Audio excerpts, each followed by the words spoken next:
নির্বাচনের আগে আমি কোনো সাংবিধানিক দোহাই পাই নাই কোনো দলের, যারা মাঠে যারা সংস্কার করে নিছে, শুধু বলছে নির্বাচনটা দরকার। একটা বারো কেউ সংবিধানের দোহাই দিয়ে নির্বাচন চান নাই। সংবিধানের দোহাই দিয়ে নির্বাচন চাইলে সংসদ ভেঙে যাওয়ার 90 দিনের মধ্যে নির্বাচন নিতেন। কিন্তু যারা সংস্কার পরিষদে ছিলেন, আলোচনার জন্য যাইতেন, সবচেয়ে বড় দল যারা স্টিয়ারিংয়ে বসা ছিলেন, তারাও এই ইউনূস সরকারের কাছে বলেছিলেন আমরা ডিসেম্বর 25-এর মধ্যে নির্বাচন চাই। ডিসেম্বর 25-এর মধ্যে নির্বাচন কোন সংবিধান মোতাবেক চেয়েছিলেন? একবারও কি প্রশ্ন করেছে? কোন সংবিধানে বলা ছিল? সংবিধানে বলা ছিল সংসদ ভেঙে যাওয়ার পর 90 দিনের মধ্যে। কিন্তু ফাইনালি নির্বাচন হলো 586 দিন পরে। তারপরেও বলা হচ্ছে এটা সংবিধান মোতাবেক হয়েছে। কি হিসাবে? নির্বাচন কি আদৌ সংবিধান মোতাবেক হয়েছে? এত দোহাই ছিল, নির্বাচনের আগে তো কোনো সাংবিধানিক দোহাই ছিল না।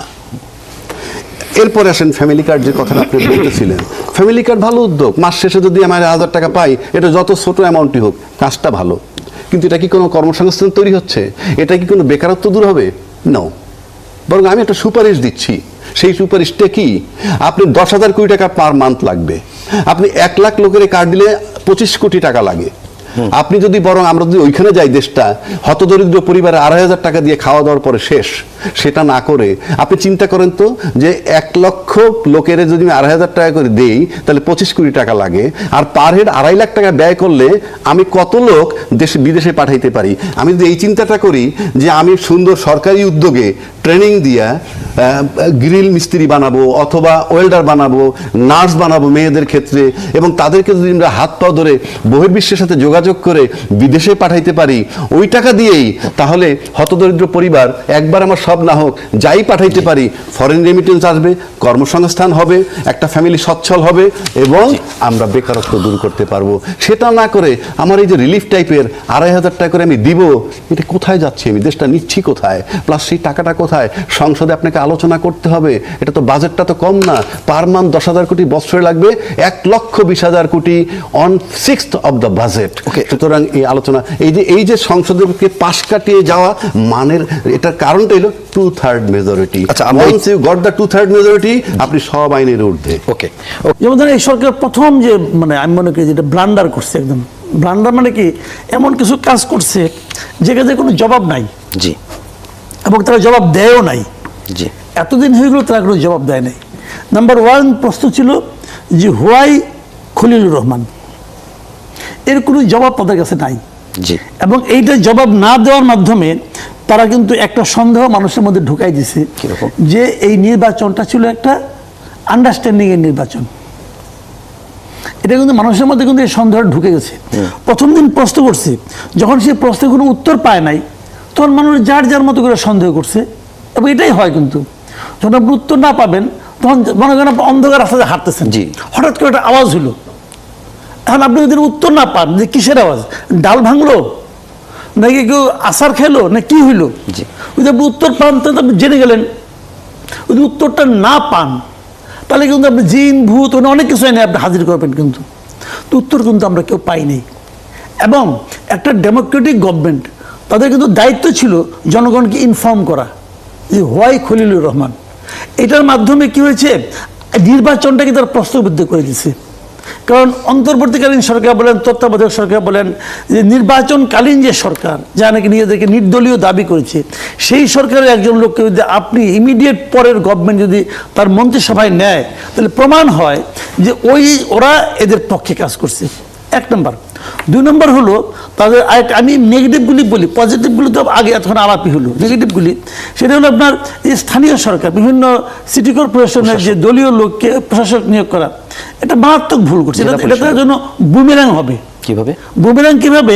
যেমন ধরেন অন্যরা তো ভেবেছে যে এই লোকগুলিকে আমি আবার ইলেকশনে পাশ করে নিয়ে আসবো, তাই কি এই লোকগুলি ইলেকশনে পাশ করে আসবে এটা কিন্তু ভাবে নাই, পাশ করিয়ে নিয়ে আসবো। যখন আপনি নিয়ে আসার কথা ভাবেন, তার মানে কি আপনি এখানে একটা ঝামেলা করবেন, ওটা আর ইলেকশন থাকবে না। আর এরা আসতে পারবে এটা মনে করেন না। কারণটা আমি বলি আপনাকে, যেমন ধরেন একজন লোক যাকে আপনি আজকে প্রশাসক হিসেবে নিয়োগ করলেন, তার তো কিছু ভোট ব্যাংক আছে, কিন্তু সে যখন 6 মাস এখানে থেকে যাবে, 6 মাস পরে যখন ইলেকশন করবেন, এই 6 মাসে তার ভোট জাস্ট অর্ধেক হয়ে যাবে। ওকে। এবং তাকে ধরুন পাশ করে আনতে গেলে গভর্নমেন্টকে আবার ইঞ্জিনিয়ারিং করতে হবে।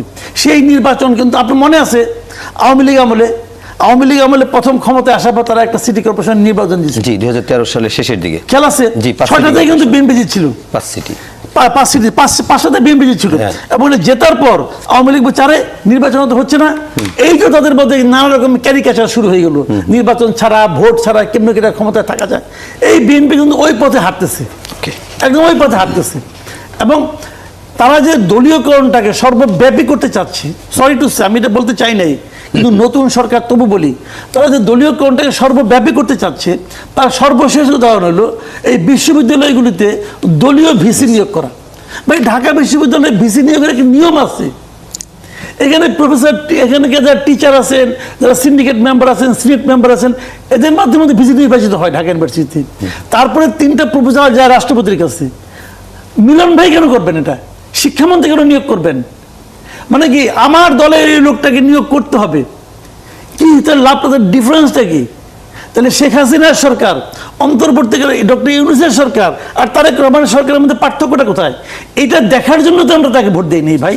ওকে, ছোট্ট করে জানতে চাই, সেটা হচ্ছে যে আপনি একজন আইনজীবী, সেই হিসাবেই জানতে চাই যে বলা হচ্ছিল সংসদে পয়েন্ট অফ অর্ডারে বিরোধী দলীয় নেতা জামাতের আমির ওই প্রশ্ন তুলেছেন যে এক মাসের পুঞ্জিকা মাস অনুযায়ী 1 মাসের পর মানে এটার ভেতরেই সংবিধান সংস্কার কমিটি পরিষদ গঠন করতে হবে, কিন্তু 1 মাস হয়ে গেছে, গঠিত হয়নি। তাহলে কি এটা আর মানে এটার আর সুযোগ থাকলো কিনা? আর সেকেন্ড হচ্ছে যে যদি সেটা ডিসলভ হয় বা না হয়, প্রচলিত সংবিধানের ভেতর থেকেই বিএনপি জুলাই সনদ বাস্তবায়ন করার চেষ্টা করলে সফল হওয়া সম্ভব কিনা? ধন্যবাদ আপনাকে। শুনেন, মেইন হলো সবকিছু আলোচনার বিষয়। জি। আপনি কিছু অনিয়মও যদি থাকে সেটাকে যদি আমরা সব পক্ষ মেনে নেই, জি। ধরেন আমরা এখানে একটা সিদ্ধান্ত নিলাম এই কাজগুলো করব, জি। এখন দেখা গেল এর ভিতরে নিয়ম মোতাবেক যেভাবে আসতে হয় আসে না, প্রপারলি আসে না, কিন্তু আমরা 4টা পক্ষ যদি একমত হয়ে যাই যে কিছু অনিয়ম থাকলে আমরা মেনে নিব, তাহলে কিন্তু সমস্যা হয় না। আজকে আপনি যে গণভোটের কথা বলতেছেন সেটা কিন্তু আমরা একটা পর্যায়ে মেনে নিছি, এবং আজকের প্রধানমন্ত্রী জি। যখন এটা মেনে নিছেন তখন তিনি বিএনপির চেয়ারপারসন তারেক রহমান, তার কথায় সবাই ভোট দিছে এবং উনি একটা দায়িত্বশীল জায়গা থেকে এটা বলেছেন। তা এখন সাইফুল ভাই যেটা বললো যে আমরা 1 মাস পর হোক 2 মাস পর হোক হয়তো উপলব্ধি করে ফেরত আসবো, আমরা সময়টা নষ্ট করি কেন? যদি আমরা করবই, এতে ক্ষতি হবে কি? এতে তো দেশের কোনো ক্ষতি হবে না, রাষ্ট্রের কোনো কি সাধারণ জনগণের ক্ষতি হবে না, রাষ্ট্রের ক্ষতি হবে না, বহির্বিশ্বের সাথে সম্পর্কের ঘাটতি হবে না, হবে আমাদের কিছু পরিবর্তন। সেই পরিবর্তনটা আনতে বাধাটা কোথায়? এখন তারা যদি মনে করে এইটা অ্যাপ্রুভাল দিলে পরে এই কি যে আমাদের দলীয়ভাবে যে ক্ষমতাটা থাকে তার কিছু কমে যায়, সেটা যদি থাকে সেটা তাহলে দল কেন্দ্রিক চিন্তা হইল, রাষ্ট্রকেন্দ্রিক না, 1 নম্বর। 2 নম্বর হইল আমরা যদি যে সংবিধানটা যে অবস্থায় আছে শেখ হাসিনা চলে যাওয়ার পর ওই সংবিধানের ভিতরে কিন্তু তত্ত্বাবধায়ক সরকারও নাই আর অন্তর্বর্তীকালীন সরকারও নাই। যে সরকারের কথা সংবিধানে নাই তাহলে সেই সংবিধানটা এই সরকার চালায় নাই। গল্প মুখে করলে তো হবে না। আমার নাম যদি আমার বইতে, যেমন আপনার চেয়ারম্যানের নাম যদি আপনার এখানকার গঠন প্রণালীর মধ্যে না থাকে তাহলে আপনার চেয়ারম্যান তো এটার চেয়ারম্যান নন, কাজে উনি সাংবিধানিক সরকার না ইউনূস সাহেব। তাইলে অন্তর্বর্তীকালীন সরকার তো সংবিধানের বাইরে, উনি তো ওই সংবিধান চালাইতেই পারেন নাই, যার জন্য 26শে ফেব্রুয়ারিতে নির্বাচন হয়েছে এবং সবাই সেটা মেনে নিছে সংবিধানের বাইরে। এখন এসে যদি বলেন সংবিধান মোতাবেক নির্বাচন হচ্ছে, অ্যাবসার্ড। এটা হলো 2/3 মেজরিটির শক্তি দেখানো ছাড়া আর কিছুই নয়। তবে আমি মনে করি এই জুলাই সনদের পদক্ষেপ নিয়েই কিন্তু সংবিধান সংস্কার এবং সেখানে ঢুকতে হবে।